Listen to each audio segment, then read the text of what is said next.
बहुत बहुत बधाई हो चंद्र प्रकाश जी। बहुत खुशी होती है जब आपके ग्रुप से मेंबर्स, स्टूडेंट्स आपके आगे बढ़ते हैं तो। और मैं उम्मीद करता हूँ कि बहुत जल्द जो मदद आपको यूपीपीसीएस में हुआ है हमारे थ्रू, हम आपको यूपीएससी में करें। और उम्मीद करते हैं कि इस बार लिस्ट में आपका नाम यूपीएससी में भी आए। मेरी आवाज जी आपको थैंक क्लियर यू जा सर। रही है? आवाज हाँ, क्लियर मेरी नहीं आ आवाज पा आपको रही। क्लियर जा रही है? जी सर, आ रही है अब। जी जी। मैं यही कह रहा हूँ कि मेरी आवाज बहुत आ पा जल्द। रही है? हाँ हाँ, बिल्कुल बिल्कुल, आपकी आवाज क्लियर आ रही है। जी, ठीक सर, थैंक यू। एक तो मैं कुछ सवाल, एक्चुअली देखिए, अपने फिलोसफी आपकी ऑप्शनल रही है और इस तरह से ये लास्ट था यूपीएससी में, यूपीपीसीएस में कि ऑप्शनल हटा रहे हैं ये। और अच्छा जी अपॉर्चुनिटी सर। है कि आपको ये ग्रैप्स करके आप निकले हैं। और आगे उम्मीद भी जी जी। करेंगे कि यूपीएससी में भी अच्छा हो, जितना हमसे मदद हो पाएगी हम जरूर करेंगे। बस मैं जी कुछ ये सर। चाह रहा था कि जैसे आप अपने बारे में कुछ बताइए। बाकी बच्चे भी ना काफी, देखो हमारे पास ना फिलोसफी में आप देखेंगे, जो हम लोग मेंस एंड राइटिंग का प्रोग्राम चलाते हैं, तो रिजल्ट के मामले में तो है, ऑब्वियस सी बात है कि बाकी सब्जेक्ट के अपेक्षा फिलोसफी थोड़ा सा नीचे भी है। लेकिन हमारी कोशिश ये होती है जी कि इसी माध्यम में खास करके जितना हम बेस्ट कर सके फिलोसफी के साथ बच्चों को। तो पहले तो आप अपने बारे में थोड़ा बताइए कि बाकी जो हमारे स्टूडेंट्स हैं वो भी मोटिवेट हो। दूसरी, की जर्नी थोड़ी कैसी रही यूपीपीसीएस को लेकर के, और फिलोसफी को आप किस स्तर से देखते हैं? ठीक है। जी। धन्यवाद सर। सर मैं चंद्र प्रकाश गौतम, जी निकनेम मेरा धीरू है। जी जी। और मैं सर सिविल सर्विस की तैयारी लगभग 2014 से स्टार्ट किया हूँ, हम्म। एमए करने के बाद से ही।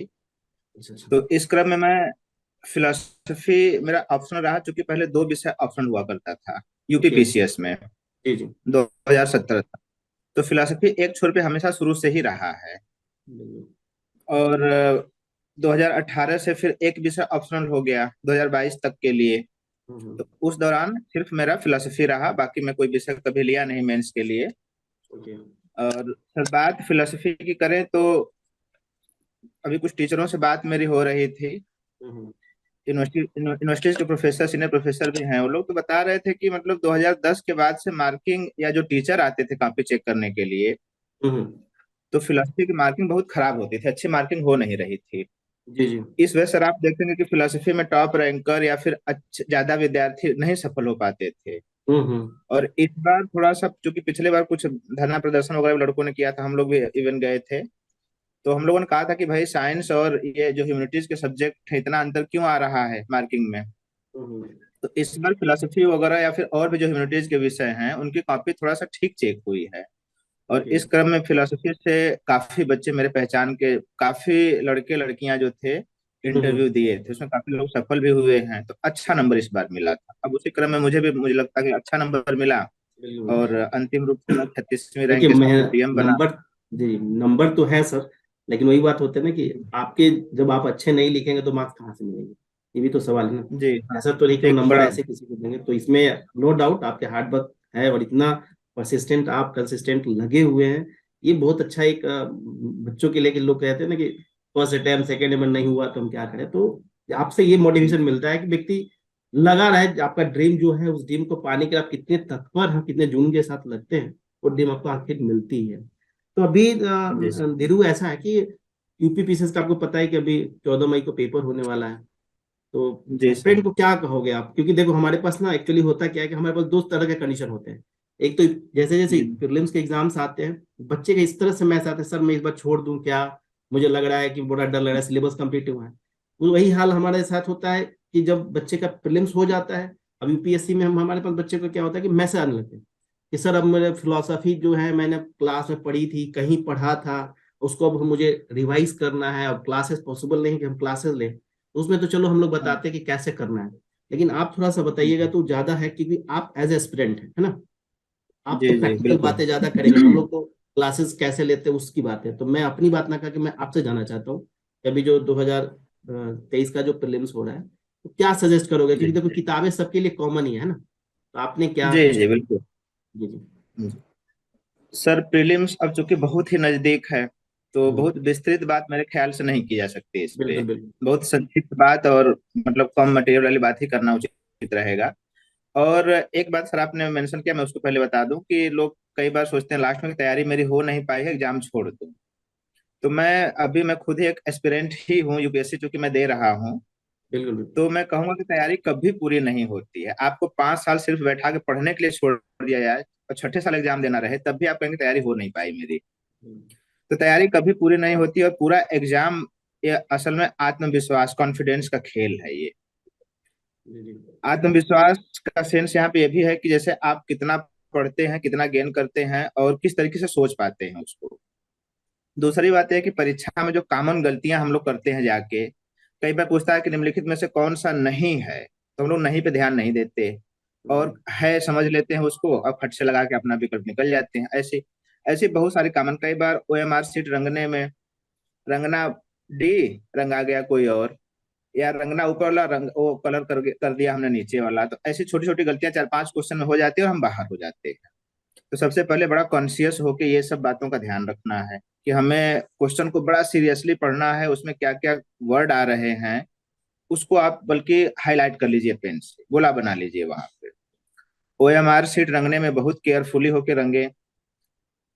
और अब चूंकि 6 दिन 5 दिन और बच्चे हैं यूपीपीसीएस प्री के एग्जाम को, तो जो मित्र जो कैंडिडेट अपीयर होने जा रहे हैं उनके लिए मैं यही कहूंगा कि अब आपने बहुत पढ़ा, अब बिल्कुल चिंता मत करिए। आप ये समझिए कि हमने सब कुछ पढ़ लिया है।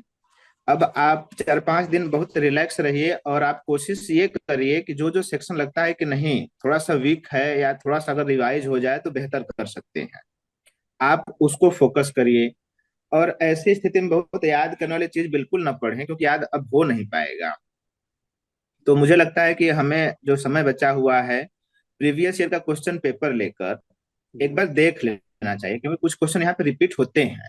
हम्म, हर साल हम लोग देखते हैं रिपीट होते हैं, या फिर कुछ उसमें शब्द बदल के पूछ लिए जाते हैं।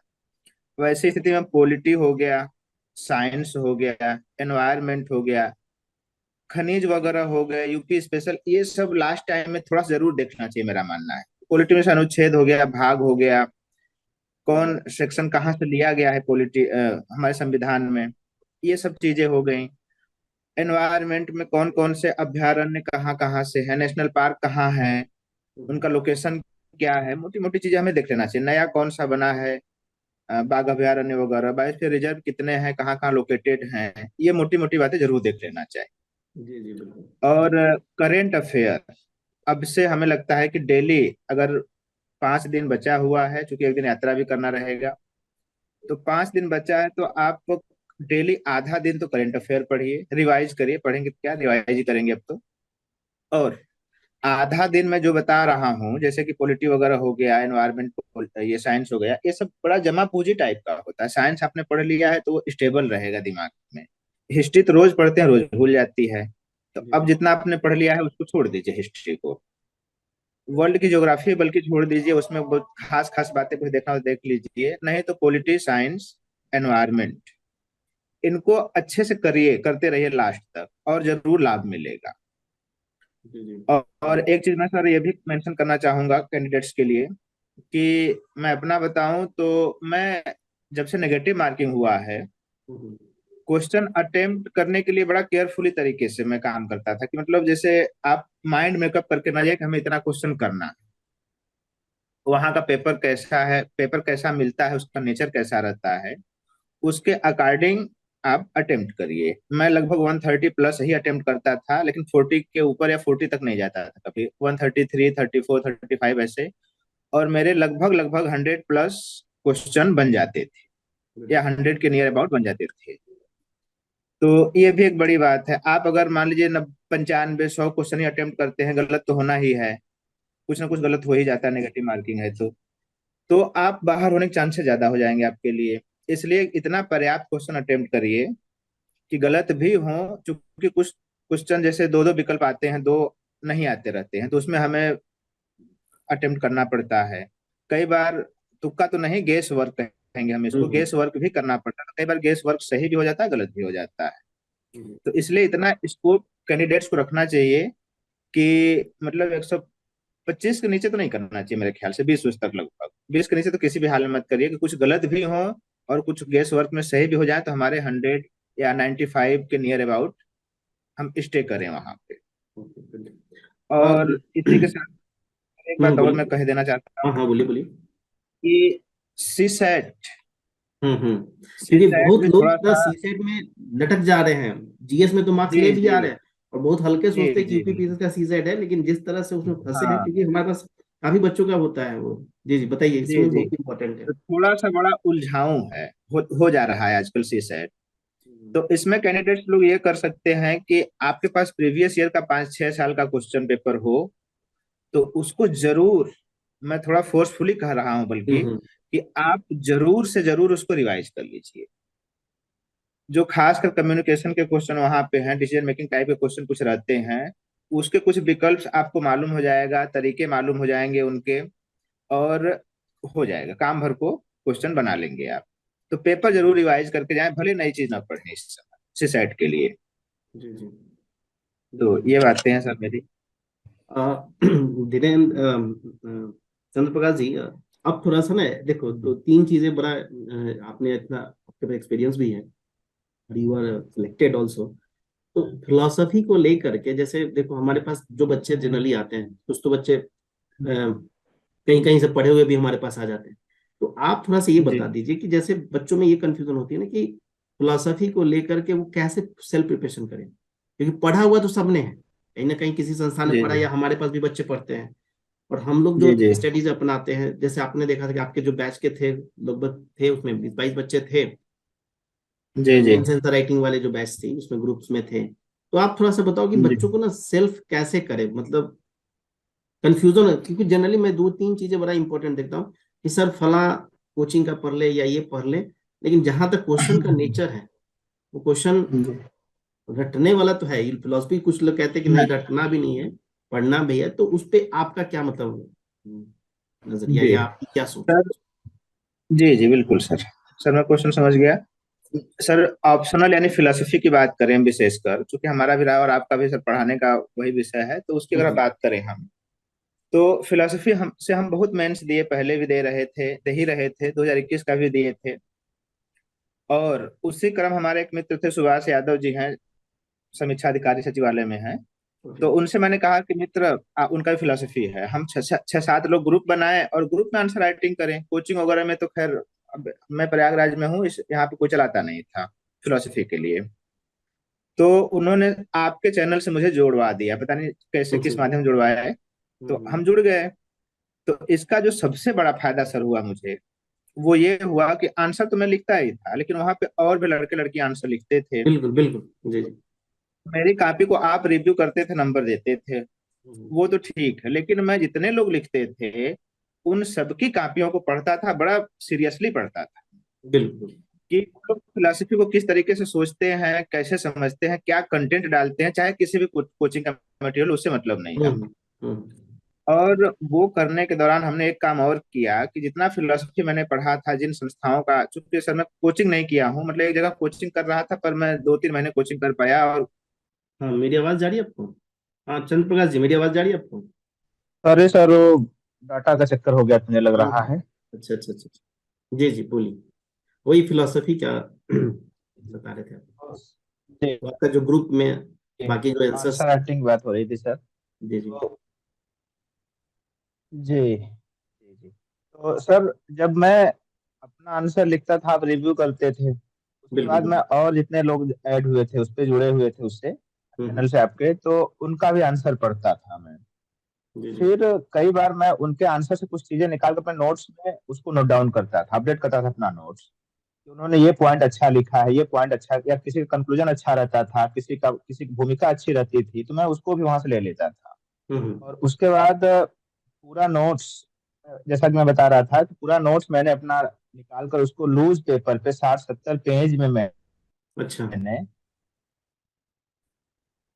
तैयार किया, शार्ट नोट्स तक। और एक ऐसा नोट्स में बना लिया था कि मैं, मेरे पास वो नोट्स है भी अभी, एक आधा नोट्स एक दोस्त ले गए हैं, आधा मेरे पास पड़ा हुआ है। मैं हम्म। उसको कभी भी 4 घंटे 6 घंटे में जल्दी से देख रिवाइज कर सकूं। लेते। यानी जब वो लास्ट में रस रहता है, दबाव रहता है रिवीजन का, हम्म उस चीज के लिए मैं कंफर्टेबल हो गया। और मैं इसके पहले जरूर बहुत सारे मेंस, यूपीएससी का भी मेंस में लिखा हूँ, लेकिन हम्म मैंने कभी वो काम नहीं किया था। अच्छा अच्छा। तो मुझे लगता है कि फिलोसफी में अच्छे नंबर लाने का या सिलेक्शन का कारण एक ये भी है कि मैंने पूरी फिलोसफी को एकदम से समेट दिया था बहुत हम्म। कम पेज में। और इसका परिणाम ये हुआ कि मैं कभी भी कोई भी टॉपिक, मुझे लगता है कि अच्छा ये टॉपिक भूल रही है, कंटेम्परेरी फिलोसफी वेस्टर्न का भूल रहा है मुझे, तो मैं तुरंत उठाया और 2-3 घंटे में पूरा एकदम ठीक से रिवीजन कर डाला। बिल्कुल बिल्कुल। हर चीज मेरे दिमाग में हमेशा रहती थी। हम्म। नहीं। और दूसरी बात, आपके बोलिए यहाँ बोलिए। आंसर राइटिंग के साथ साथ एक मेरे दोस्त थे, तो फोन के माध्यम से उनसे मैं जो है चर्चा भी करता रहता था हमेशा। कोई भी कंटेंट उठा लिया, कोई भी टॉपिक उठा लिया, और उस पर क्या क्या चीजें हैं, कैसे कैसे हैं, वो मैंने चर्चा की। एक चीज और सर मैं बताना चाहूंगा जो कि मैं आंसर राइटिंग में प्रयोग किया। जी जी। फिलोसफी में वैसे तो डायग्राम वगैरह की संभावना बहुत ही कम रहती है, हम्म लेकिन जहां जहां संभावित था, मैंने एरो के माध्यम से, डायग्राम के माध्यम से, त्रिभुज बनाकर, इस टाइप से बनाकर चीजों को समझाने का प्रयास किया। जैसे हम एग्जाम्पल के रूप में ले लें, हम्म। हम लाइबनिज पढ़ते हैं, बिल्कुल। तो उसका जब चिदड़ुवाद पढ़ते हैं, हम्म। नेड पढ़ते हैं, तो उसके 5-4 स्तर जो भी हैं उसको हम बना के हमने बताया। हम अरस्तु हमने लिखा, अरस्तु का भी जो डेवलपमेंट बताने का तरीका है, बिल्कुल। जैसे क्या है, चित्र के माध्यम से मैंने बताया उसको। हम्म मैंने विटगेस्टाइन पे चित्र सिद्धांत पूछा था, पिक्चर थियरी, हम्म। उसको भी बढ़िया से 2 सेक्शन में लिख कर कैसे, मतलब जगत और ये भाषा का क्या संबंध है, मैंने बढ़िया एरो बना के बताया। तो इस बार मैंने कॉपी को बहुत ही, मतलब वजनी नहीं बनाया, यानी कॉपी में बहुत ज्यादा लिखा नहीं, बल्कि उसको चित्रों के माध्यम से, डायग्राम के माध्यम से समझाने का प्रयास किया। और बिल्कुल। हर बार ये काम बहुत कम कर पाता। ओके। तो ये बात सर फिलोसफी की रही। हम्म। और सर कुछ अगर मेरे लायक हो तो आप पूछिए फिलोसफी में, कि मैं जो बता नहीं, सकूं लोगों को। पूछना नहीं है, बस मैं ये एक्चुअली होता क्या है ना कि देखिए, हमारे पास बच्चे आते हैं ना तो लिखना कोई चाहता नहीं है, सबसे बड़ी प्रॉब्लम है। और जहां तक जी जी देखिए यूपीएससी में मेरे रिजल्ट की बात है, तो हमारे पास काफी ऐसे बच्चे होते हैं जो यूपीएससी में भी थे। आप लोग यूपीपीसीएस में थे। उसके बाद यूपीएससी में जी। मैंने ये देखा कि जो बच्चे फिलोसफी में कहते हैं, सर मैं पढ़ लूंगा, अब कर लूंगा। अब नहीं होता है ये चीज को, मैं नहीं पहले नहीं, ही दिन से बोलता हूँ नहीं जो हो पाता सर। हाँ, जो बच्चे क्लास में पढ़ते हैं मैं उनको शुरू दिन से कहता हूँ कि देखो, 2 लाइन या 4 लाइन जो लिखोगे ना, यही तुम्हारे एग्जाम में तुम्हारे साथ जाने वाला है। आप ये एकदम ध्यान जी रखिए। जी जी जी। जो आपको याद होगा वही एग्जाम में जाएगा, चाहे आप कितनी भी किताबें पढ़ लो या नोट्स पढ़ लो। लेकिन लिखने से ना लोग बड़ा भागते हैं। जी और लिखना बड़ा पेन स्टेकिंग जॉब है, मतलब आसान काम नहीं है। और मैं तो यहाँ तक कहता हूँ कि आप आंसर्स लिखो, जो भी लिखोगे मैं पढ़ूंगा, बशर्ते आप लिखो तो सही। ये चीजें थोड़ा सा लिखो तो मैं सही। मतलब देखता हूँ कि बच्चों में ये चीज की कमी है। जरूर थोड़ा सा ना इस चीज पे सर, आंसर राइटिंग का तो बहुत ही इंपॉर्टेंस रोल है, क्योंकि प्रीलिम्स के बाद आप मान लो, प्रीलिम्स तो कैसे भी, कुछ लोग ऐसे भी हैं जिनका सिलेबस कंप्लीट नहीं है फिर भी प्रीलिम्स निकल जा रहा है। लेकिन आप मेंस में तो हो इतना आप जाता है नहीं कर जी। सकते। तो उसमें तो है कि मेंस में थोड़ा सा आप ये बता दो, थोड़ा चारों पेपर्स को कैसे लोग थोड़ा काम वो करे, वो फिल्टर करे, क्योंकि कंटेंट आज के जमाने में कंटेंट की कमी नहीं है। और अब जब कोई ये भी नहीं जी कर सकता है कि हिंदी माध्यम में भी अब कंटेंट अवेलेबल नहीं है, जो तो 2-4 साल से हर चीजों में अवेलेबल हो रहा है। जी। तो सर, जैसा कि आपने आंसर के लिए कहा कि लोग लिखने से भागते हैं, हाँ, ये चीज तो बड़ा ये मतलब अजीब परीक्षा, हो रहा है। ये जो परीक्षा का पैटर्न है सर ना, इसमें 60% राइटिंग है और 40% रीडिंग है मेरे हिसाब से। और बिल्कुल। जब मैं इस चीज को फॉलो किया, तभी मैं सफल भी हुआ, वरना मैं भी पहले पढ़ता ही जाता था। मैं, मतलब किताबों की पूरी अंबार लगी हुई है मेरे पास। और कितनी किताबें दिल्ली छूट गई जब वहां से मैं आ रहा था, कितनी किताबें दोस्त ले गए। हम लोग बहुत किताबें पढ़े, चूंकि सर मैं बहुत ईमानदारी से मैं बात कहना चाहूंगा कि मैं जो जीएस का नया पैटर्न है, पीसीएस या यूपीएससी का, मैंने कहीं एक अच्छा भी कोचिंग इसका नहीं किया, सेल्फ पढ़ा हूँ। मैं दिल्ली में जरूर रहा हूँ, फिलोसफी के लिए गया था, पर पूरी कोचिंग नहीं कर पाया कई कारणों से। तो सेल्फ पढ़ने की वजह यह हुई कि हम लोग बहुत प्रयोग किए, बहुत असफल हुए, फिर बाद में मालूम हुआ कि नहीं, वास्तविक बात क्या है। यस। तो जो नए बिगनर्स हैं, नए बच्चे हैं, शुरुआत कर रहे हैं, उनके लिए मैं कहना चाहूंगा कि आप बिल्कुल दिमाग से निकाल दीजिए कि बिना लिखे आप कभी सेलेक्ट हो सकते हैं, सवाल ही पैदा नहीं होता। आप डेली कम से कम 5 क्वेश्चन तो लिखिए ही लिखिए। ये हम्म। बड़ा कठिन काम होता है, किसी के लिए भी बहुत कठिन। सब लगता है कि मैं क्यों लिखूं, अभी तो परीक्षा बहुत दूर है। हाँ, ये यही चीज होती है, स्टूडेंट्स के साथ यही प्रॉब्लम है कि अरे सर कर हम्म। लेंगे, प्रीलिम्स हो जाएगा, हम ये कर लेंगे। लेकिन जो रियल में एग्जाम्स में बैठते हैं, उन्हें पता ही नहीं होता है। मैंने तो इन हम्म। बच्चों के साथ ये किया कि मैंने वीकली इन लोगों को टारगेट देता हूँ कि वीकली, जैसे आप लोगों का देखिए, आप लोगों के फिलोसफी में मैंने टारगेट दे जी दिया, जी इस टारगेट से जी आपको, जी। अब मैं रैंडमली कुछ भी पूछ रहा हूँ ना, बच्चे का तैयारी ही नहीं है, और टेस्ट के नाम पे होता है ना कि आप कुछ भी पूछ लो, कुछ भी लिखवा लो, वैसा नहीं। हमारा उद्देश्य ये होता था कि कम से कम आपका रिवीजन हो जाए, आपका सिलेबस कवर हो जाए, है ना। उस जी तरह से थोड़ा सा सर, वही यही चीज तो सर मुझे बहुत फायदा पहुंचाई आपकी ना। जी जब जी। आप लगातार टॉपिक देने लगे, टॉपिक से क्वेश्चन देने लगे, तो मैं हम्म क्या करता था कि अपना पूरा नोट्स निकाला और उसी दौरान आपका आंसर लिखता था। उसके पहले मैं अपना नोट्स, 60 नोट्स कंप्लीट करता था। काफी गुड चीजें गुड, चूंकि बहुत मैं बढ़िया। पढ़ा था लंबे समय से, तो याद तो हो ही गई थी। लेकिन वहां पे रैंडमली क्वेश्चन क्या पूछता है परीक्षा में, हमें पता तो रहता नहीं है। तो हम कैसे चीजों को रिकॉल करेंगे, कैसे कंपाइल करेंगे अपने आंसर को, वहां पे आंसर जनरेट कैसे करेंगे। तो ये तभी हो पाता है जब हम चीजों को 100% पढ़े हो, ठीक ढंग से पढ़ के एकदम डाइजेस्ट कर गए हो दिमाग में, हम्म और उस पे आंसर राइटिंग की हो। और ये काम आपने सर जब आंसर राइटिंग डायरेक्ट करवाया हम लोगों से, तो वो बड़ा ही फायदेमंद, बस अपने आप को कोशिश यही जांचने का, थी। परखने का। बिल्कुल। जी। और अब बात सर जीएस की रह गई, तो जीएस सर चूंकि मैंने बहुत किताबें जीएस के लिए पढ़ा, लेकिन अंत में जब मैं देखा कि नहीं सिलेक्शन मेरा, मैं तीसरा इंटरव्यू था पीसीएस में, और मेंस की सर बड़ा ही ज्यादा संख्या हो गई है, बताना भी उचित नहीं लगता है, मुझे लगता है कि कई कोई बार। नहीं कोई नहीं, देखिए, तो आप कितने आगे थे पीछे थे वो इम्पोर्टेंट नहीं होता है, लक्ष्य तक पहुंचे ये मैटर करता है, और जी, लक्ष्य मिलना तो आज के मेंस की समय में संख्या तो समझ बहुत लो। ज्यादा हो गई थी। तो तीसरे इंटरव्यू से पहले की मैं बात बता दूं कि पूरा जीएस, जैसे टेस्ट सीरीज में कर लेता था कोचिंगों में, इसमें कोई डाउट नहीं है, झूठ भी नहीं बोलना है मुझे। टेस्ट बिल्कुल सीरीज में बिल्कुल। करता था पीसीएस हम्म के लिए, कोचिंग नहीं किया था। तो मैं क्या करता था कि जो टेस्ट सीरीज करता था, तो अच्छे प्रश्न जो मिलते थे वहां मुझे टेस्ट सीरीज में, आंसर हम्म देते हैं लोग बाद में, तो उसको मैं वहीं से कैंची लेकर कट करता था और अपने आंसर नोटबुक में चिपका लेता था। हम पूछे क्या, कितना लिखेंगे हम, बिल्कुल बिल्कुल। एक बात। दूसरी बात यह है कि अपने पूरे आंसर को, जैसे इकोनॉमी का पेपर ले लीजिए, साइंस टेक, या ये साइबर सिक्योरिटी वगैरह, डिजास्टर मैनेजमेंट वगैरह हो गया, इसमें हम्म क्या क्या नई बातें हैं, ये सब मैं विजन 365 से हम्म। बखूबी अपने नोट्स को अपडेट किया गुड। और खूब पढ़ा विजन 365। अब चूंकि किताबों से नोट्स जरूर बनाया था, लेकिन उसको वहीं से अपडेट भी करता था। साथ ही हाँ हाँ, आ रही है आपकी आवाज, आ साथ रही ही जी, साथ ही आंसर राइटिंग मैंने कंटिन्यू किया। इवन जब मेरा एग्जाम 3 4 दिन, या इवन एक सप्ताह कह लीजिए, एक सप्ताह रह गया, तो मैंने अपनी आंसर राइटिंग बंद किया। मैं सिर्फ कोचिंग के भरोसे नहीं रहा कि कितना टेस्ट संडे संडे करा रहे हैं। है। मैं सोचा कि नहीं, 5 क्वेश्चन फिलोसफी का और 5 जीएस का लिखना है, तो लिखना है चाहे कैसे भी करके। और मैं सर जो जिसमें शर्ट कमीज आती है ना, जिसमें डब्बे में वो समझ रहा सब हूँ। तो मेरे पास 2 3 मैं आंसर लिख लिख के भर दिया था। गुड। शर्ट उसका खरीदता लाता रिजल्ट था, भी तो दिख डब्बा रहा जो है। रहता था उसका काम, हम्म, आंसर राइटिंग के का जो पेपर होता था उसको रखने में मैं करता था। इतना आंसर मैंने लिखा। और लूज पेपर लाता था, उसको पेपर बनाता था, उस पर आंसर लिखता था। लेकिन मैं लोगों से कहूंगा कि आप लूज पेपर पे आंसर बिल्कुल ना लिखें, आप कापियां लाएं, हम्म। और वो वाली जो मार्जिन खींची रहती है साइड साइड में, आप बिल्कुल। यूपीएससी मॉडल की कॉपियों पे घर पे भी लिखें। हम्म, उसका बड़ा फायदा मिलता है। हमें पता रहता है कि नहीं, क्योंकि आपको 50 पेज लिखना है जीएस में, पीसीएस में भी और यूपीएससी में भी।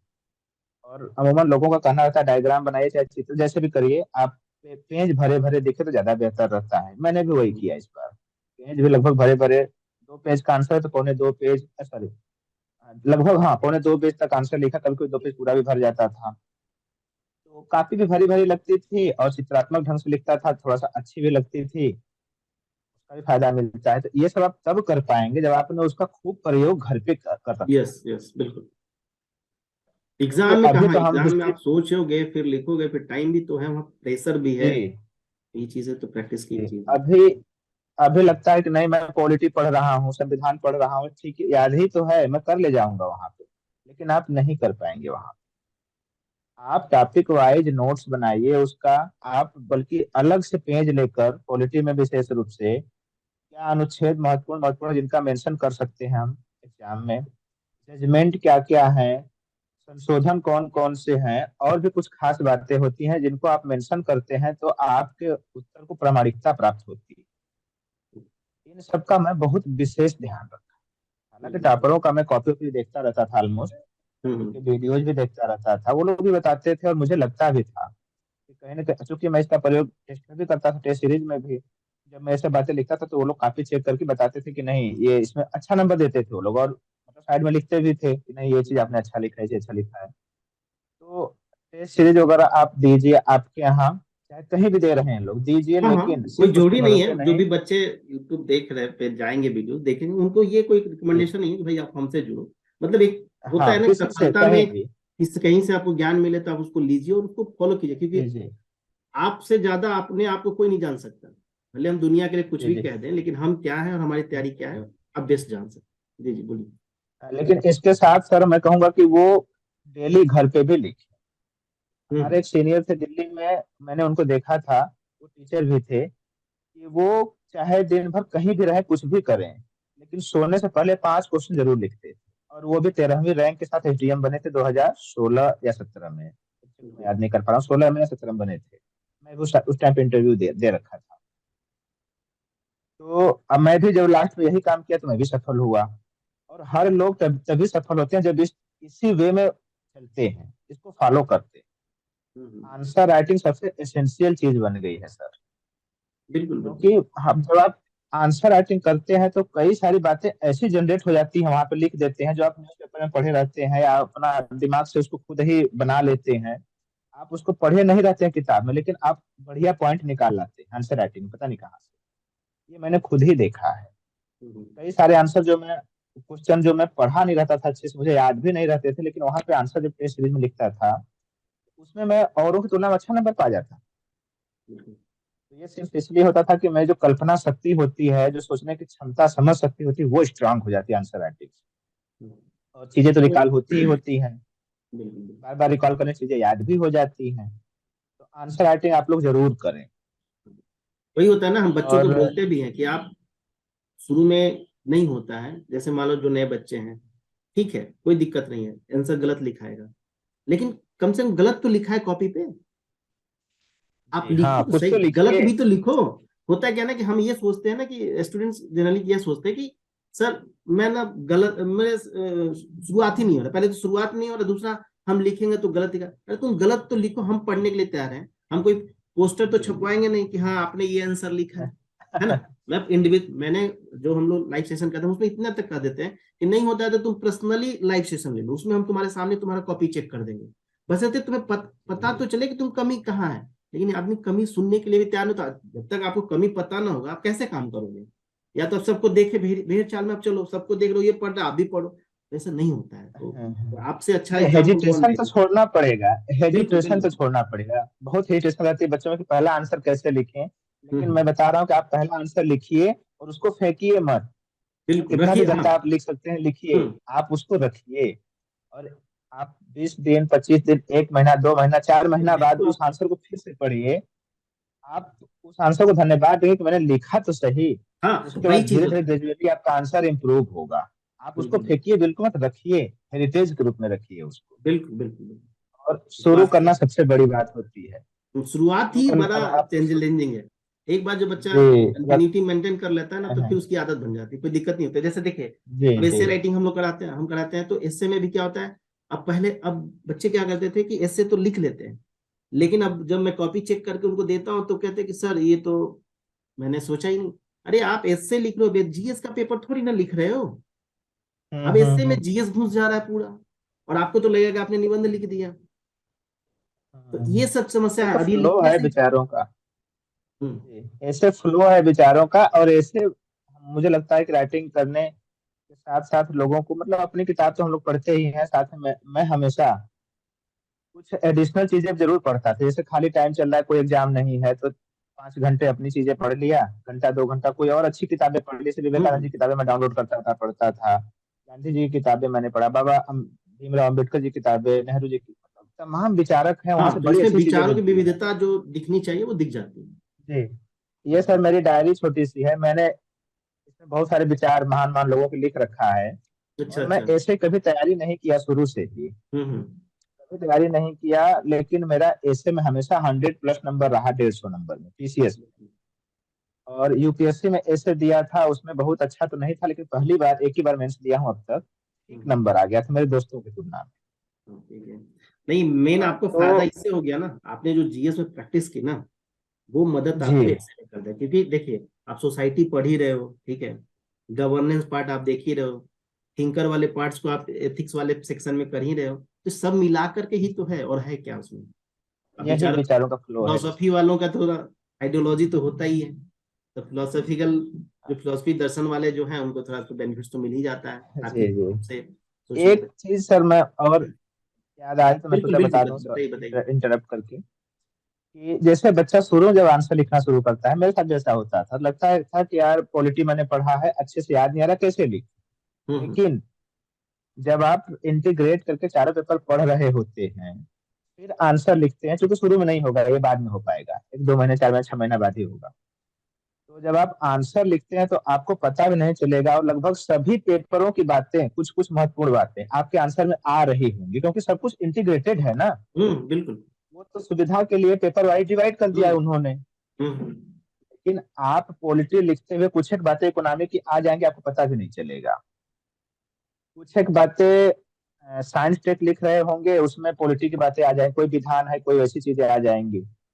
वैसे एथिक्स की बातें कुछ आ सकती हैं उसमें, हम्म। पॉलिटी के आंसर में, है ना। तो सब बेसिकली इंटीग्रेटेड है। और आप शुरू करिए, जब आप कैंडिडेट लोग शुरू करें, जब वो शुरू कर लेंगे, सारे पेपर पढ़ लेंगे, अच्छे से नोट्स वगैरह बना लेंगे, तो देखें खुद ही उनका आंसर बहुत रिच हो जाएगा, बहुत स्ट्रांग आंसर आने लगेगा। लेकिन इसके लिए करना पड़ेगा ग्रेजुअली। ग्रेजुअली करिए, सारे पेपर पढ़िए, शार्ट नोट्स जरूर बनाइए सारे पेपर्स का, मतलब खंड वाइज। मैंने तो सर एक बार मैं सोच रहा हूँ दिखा ही दूं कुछ कुछ हाँ हाँ, किताबें, दिखा नोट्स दीजिए वगैरह, ये सब सर पूरा नोट्स मेरे हैं, ये सब सर दिखा है, ये सब पूरा नोट्स हमने बना रखा है, ये सब एनसीईआरटी रखी हुई हैं। हम्म। ये सब स्टैंडर्ड किताबें हर एक पेपर की हैं, ये सब मेरे टेस्ट वाले जो मटेरियल है इधर है। ओके। बाकी फिलोसफी का सेक्शन ये पूरा यहाँ तक है। हम्म। और उसको मैंने कंपाइल कर रखा है, ऊपर जो सबसे दिख रहा होगा बिल्कुल। उसमें मैंने कंपाइल कर दिया है, ये सब नोट्स हैं, कुछ किताबें हमने वहां भी रखा है रैक में, अच्छा अच्छा। दिख पा रहा होगा तो सर किताबों का तो अंबार रहता है, परीक्षा के दौरान इतनी किताबें पढ़ी नहीं जा सकती हैं। इसलिए जरूरी है कि स्पायरल नोट्स या चाहे जैसे भी, जैसे ऐसे नोट्स आप लीजिए, स्पायरल कॉपी इस टाइप की, हम्म और हम्म। अपना नोट्स बनाएं।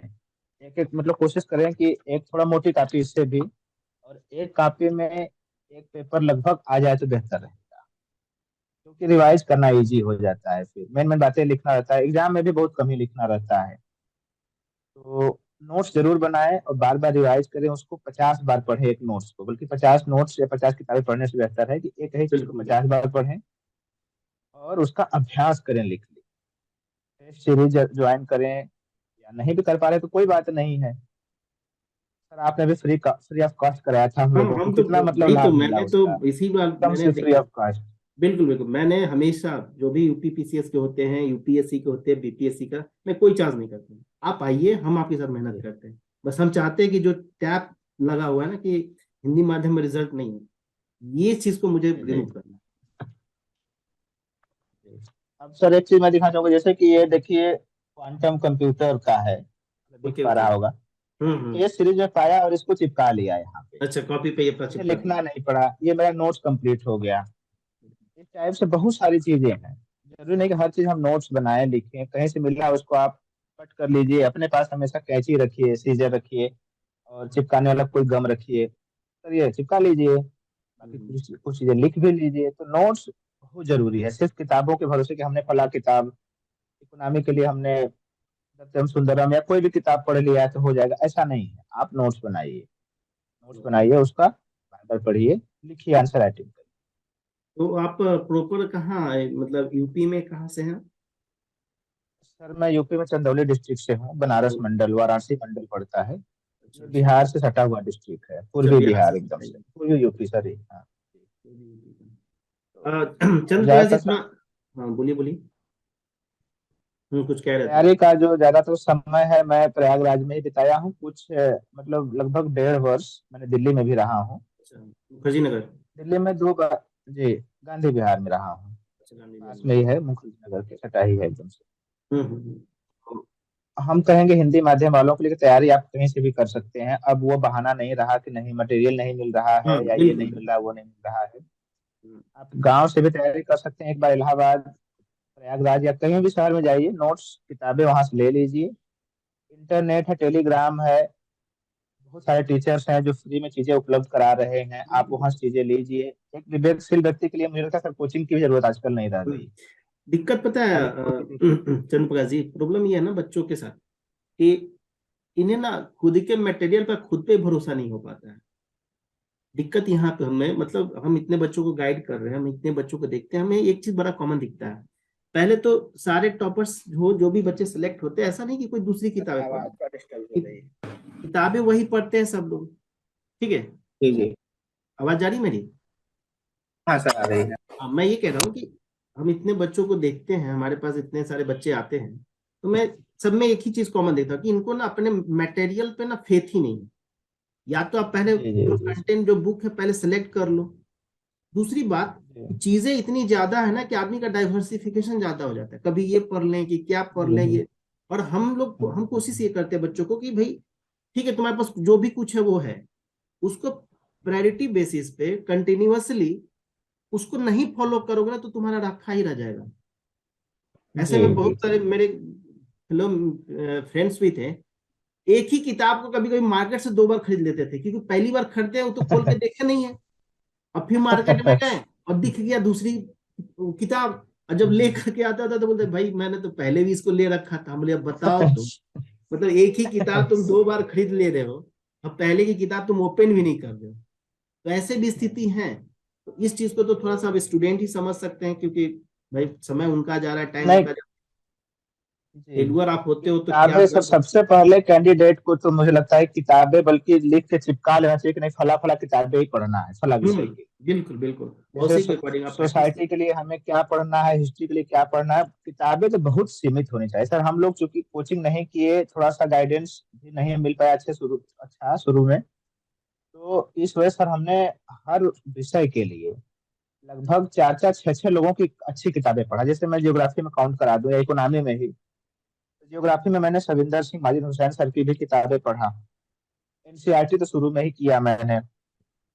उसके बाद परीक्षा वाणी भी हमने पढ़ा। अच्छा। फिर विजन का नोट्स भी मैंने पढ़ा। उसके बाद मालूम हो कितनी सारी चीजें मैं क्यों पढ़ रहा हूँ। हमें तो कुछ चीजें ही पढ़ना, बार बार पढ़ना चाहिए। तो फिर लगा जब एनसीईआरटी मैंने कई बार पढ़ा और अच्छे से, तुम्हें लगा क्या एनसीईआरटी तो बहुत गहरी बात कहती है, हम समझ नहीं पाते, शुरू में लगता कि यार कुछ है नहीं, दिखता नहीं। पर हम्म, उसमें बिटवीन द लाइन चीजें छिपी रहती हैं। तो फिर समझ में आया कि अच्छा एनसीईआरटी तो वास्तव में गीता है, हमें समझने की बात है इसको। तो बिल्कुल खैर बिल्कुल। जो कुछ हमने पढ़ रखा था, नोट्स बना रखा था, वो भी फिर एनसीईआरटी मेंस में तो एनसीईआरटी से बेस्ट कुछ भी नहीं है, ज्योग्राफी कुछ भी नहीं है मेरे ख्याल से। हाँ, पूरा उससे बेस्ट ज्यादा है। चाहिए भी नहीं, जीएस के लिए तो चाहिए ही हाँ। नहीं। तो जिनका ऑप्शनल है उनके तो लिए तो मैं ठीक कहूंगा है। कि इतनी किताबें जरूरत ही नहीं पढ़ने की, आप टाइम वेस्ट कर रहे हो। मेरा टाइम वेस्ट हुआ इतना तो सिर्फ इसलिए कि हमें सही मार्गदर्शन नहीं था, या जो कह लीजिए। हम्म। आप किताबें सीमित करिए, उनको बार बार पढ़िए। और बल्कि इसमें जरूरत हो तो आप अच्छे टीचर सर जैसे आप हो गया, कोई और भी सीनियर्स हो हाँ हाँ गया जो बिल्कुल बिल्कुल, सेलेक्टेड ऐसा कोई व्यक्ति हैं जरूरी वो नहीं है, हो गया, कोई भी हो। हाँ, हम उनसे तो इतना तक लिस्ट बना दिए बुक। चंद्रप्रकाश जी, मैं हम तो वो इतना तो बच्चों को कहते हैं कि देखो, अभी तक आपने जितना भी पढ़ा है, 1 हफ्ते के लिए छोड़ दो, कुछ मत करो, 1 हफ्ते के लिए छोड़ो।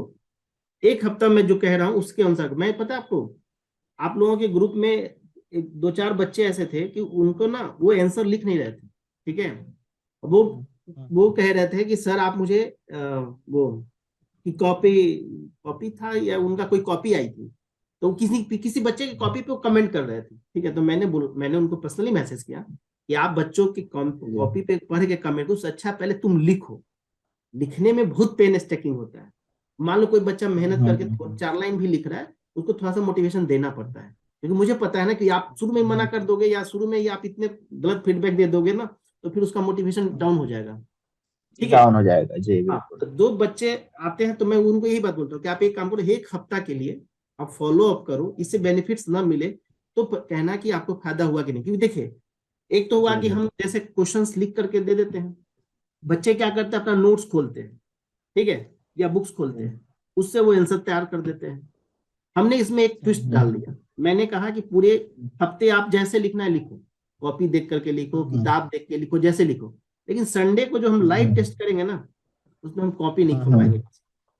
अब क्या हुआ उसका फायदा कि पूरे हफ्ते जो मैंने पढ़ाया, क्वेश्चंस करवाया उनको, उसी में से कोई रैंडमली 3 क्वेश्चन में पूछ लेता था, ठीक है, और ऑनलाइन कैमरा ऑन हो जाता था। अब आप विश्वास कीजिए कि जिस बच्चे का इतना अच्छा अच्छा आंसर आ रहा था डेली में, वो लाइव वाले में 50 शब्द भी नहीं बढ़ रहा था, क्योंकि याद ही नहीं रहता था उनको। मैंने बोला कि देखो यही चीज तुम्हें एग्जाम में करना है, तुम अपनी गलतफहमी यहाँ दूर कर लो, या तो फिर एग्जाम में बैठ करके दूर करना, अब डिसाइड तुम्हें करना है। ऐसे ही होगा, कुछ ना कुछ क्वेश्चन आएंगे, अब बिना किसी नोट्स को अब याद करना है, मेमोराइज करना है। तो इससे क्या होता है कि स्टूडेंट जब पढ़ता है ना, तो उस समय उसको मेमोराइज करने की कोशिश करता है, या ट्रिक बनाने की कोशिश करता है कि कैसे हम एग्जाम इसको याद रखेंगे। तो ये चीजें बड़ा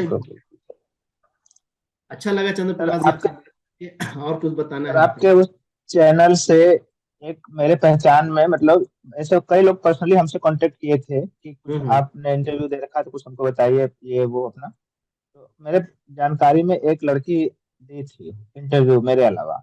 अच्छा अच्छा। उनका खैर हुआ नहीं, बाद में मैंने उनसे पूछा था टेलीग्राम के थ्रू ही, तो उन्होंने कहा हम्म। कि सर मेरा हुआ नहीं। मैंने कहा कोई नहीं, आप निराश मत होइए, कंटिन्यू रहिए और चीजें आगे होंगी, घबराने से नहीं होता है। और भी हो सकता है इंटरव्यू दिए हों लोग, सर आपको जानकारी तो होगी ही हाँ, तीन उनसे। चार लोग और थे लेकिन नहीं हुआ। एक तो क्या बताएं हाँ अब, हाँ थोड़ा अच्छा तो नहीं लगता है, टीचर्स को तो लगता ही नहीं है, लेकिन क्या कीजिए, कंपटीशन है, कहीं ना कहीं कुछ कमियां रहती है, कुछ ना कुछ लक फैक्टर भी करता है। लेकिन मैंने भी उनको भी यही बोला कि आप लगो, और यूपीपीसीएस चलो ऑप्शनल हट गया, कोई दिक्कत नहीं है, यूपीपीसीएस आप अच्छे से दीजिए। बाकी यूपीएससी में कुछ बच्चों का टाइम अभी बचा हुआ है, मैंने बोला कि आप करो, ऑप्शनल चेंज करने की जरूरत नहीं है। जहां तक हमारी सवाल है, हम जैसे कि मेहनत कर रहे हैं करेंगे, बस आप लोग थोड़ा सा कोशिश करो, लिखने की कोशिश करो। लिखने में ही प्रॉब्लम है, नहीं लिखोगे तो फिर कहाँ से नंबर देगा कोई। यूपीएससी में तो सर एक चीज होता है कि आप लिखते हैं तो वहाँ उम्मीद करते हैं और उतना मिलता भी है। पीसीएस स्टेट में कई पीसीएस बार में। थोड़ा सा धोखा हो जाता है, एक आध दो बार मुझे भी ऐसा फील होता था। पर यूपीएससी में अगर हम जितना लिखते हैं उतना उम्मीद करते हैं और मिलता भी है। मैं खुद फिलोसफी मेरी तैयार अच्छे से नहीं थी, मतलब यूपीएससी लेवल की तैयार नहीं थी, पर भी मैंने आंसर लिखा था और मुझे लगता है कि 257 नंबर मुझे मिला था। दो अच्छा, सौ गुड। तिरपन नंबर मिला था मुझे, 253 सॉरी। और तैयार अच्छे से नहीं थी, जबकि मैं बहुत बढ़िया तैयार, आंसर राइटिंग अच्छा नहीं किया था। कर लिया होता तो मुझे लग रहा है कि 270 उत्तर मिल जाता, सिलेक्शन भी हो गया होता मेरा। बहुत कम नंबर से कोई मैं नहीं, मेरा इस बार इंटरव्यू के लिए कोशिश क्वालिफाई कीजिए, और बाकी जी जैसे जुड़े हैं वैसे रहेंगे, कोई दिक्कत नहीं। जहां भी मदद की जी जरूरत जी पड़ेगी हम बिल्कुल सर। करेंगे।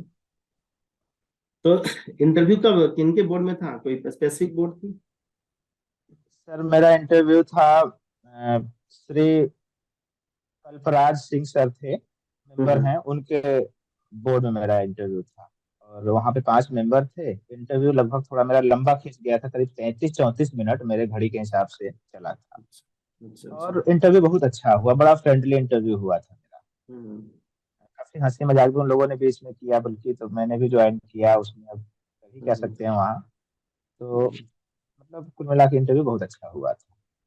पहले दोनों की तुलना में मैं कहूँ तो बहुत ही बेस्ट हुआ था interview इस बार का। ठीक है चंद्र प्रकाश जी, आगे तो अब जुड़े हैं।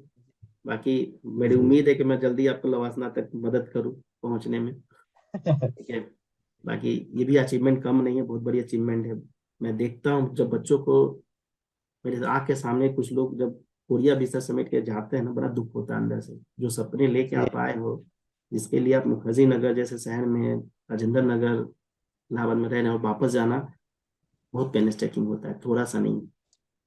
सर लास्ट में एक लाइन मैं और कैंडिडेट्स के बिल्कुल लिए बिल्कुल। कहना चाहूंगा बस बिल्कुल। कि हमें लगता है कि जब हम तैयारी कर रहे होते हैं तो हम तमाम लोगों को सुनते हैं, उनसे बात करते हैं, समझते हैं सारी चीजों को, लेकिन एक बार कैंडिडेट्स को अपने आप से बात करना चाहिए। बिल्कुल बिल्कुल। बहुत ही शांत और एकदम मतलब आराम से बैठ जाइए अकेले रूम में और बात करिए कि क्या सिलेबस है और क्या टारगेट है मेरा, क्या उसके अकॉर्डिंग मैं काम कर पा रहा हूँ कि नहीं कर पा रहा हूँ, अगर नहीं कर पा रहा हूँ तो मुझे क्या क्या स्टेप्स लेने चाहिए। गुड। और बिल्कुल। अगर इतना बच्चा सोच पा रहा है, बैठ के अपने आप से इतना बात कर पा रहा है, तो वो जरूर कुछ ना कुछ सफलता प्राप्त करके जाएगा। हम ये नहीं कहते कि वो टॉप कर जाए, लेकिन मतलब अपने जो टारगेट बनाया है उसको जरूर अचीव करेगा, बिल्कुल। निश्चित रूप से अचीव करेगा। तो लोगों को अपने आप से आत्मचिंतन कहिए या फिर अपने आप से बात करना कहिए, जरूर करना चाहिए। हम्म। इसी से चीजें हो पाती हैं। देखिए लाइफ में ना डिस्ट्रैक्शन तो चंद्रप्रकाश जी होता ही है, सबके लाइफ में डिस्ट्रैक्शन होता है। ऐसा कोई कहे कि हम नहीं थे डिस्ट्रैक्ट तो बड़ा मुश्किल होता है, ऐसे हो सकते हैं, exception exception is always there. लेकिन उन सब चीजों से आपकी प्रायोरिटी आपको सेट करनी ही पड़ेगी कि आपके लिए प्रायोरिटी क्या है। या तो आप उस दिन को कल्पना करके सोचो कि जब वापस जाना है और नहीं होगा हाथ में कुछ, क्योंकि खास करके यूपी बिहार में ये चीजें हैं कि आप सक्सेस होते हैं तो बहुत लोग आ जाते हैं, और थोड़ा सा आपकी अनसक्सेसफुल फेलुअर लगी हाथ ना, तो फिर देखिए वही समाज, वही परिवार, वही दोस्त यार सारे बदल जाते हैं। Hope so. बिल्कुल सर, बिल्कुल, ये चीज़ तो हमने अभी हाल ही में देखा है। बिल्कुल, आपसे अच्छा सबसे पहले, मतलब कौन वेल एक्सप्रेस कर सकता हाँ है जी, वो चीजें। सिलेक्शन से जस्ट पहले की स्थितियां कुछ और थी, जब सेलेक्ट हुआ मैं खुद ही घर गया तो कम से कम नहीं नहीं तो अगर कम करके भी बताऊं तो लगभग 3,000 से ज्यादा लोग रहे होंगे कम से कम, और 8 किलोमीटर का पूरा रोड शो किए लोग, जो कि मतलब बड़ा अच्छा गर्व की फीलिंग हो रही थी, क्योंकि भाई लोग आए तो सम्मान में बहुत ही अच्छा लगा कि नहीं चलो हमारे लिए लोग आए हैं। हमने विनम्रता से उनका मतलब ग्रहण किया सम्मान।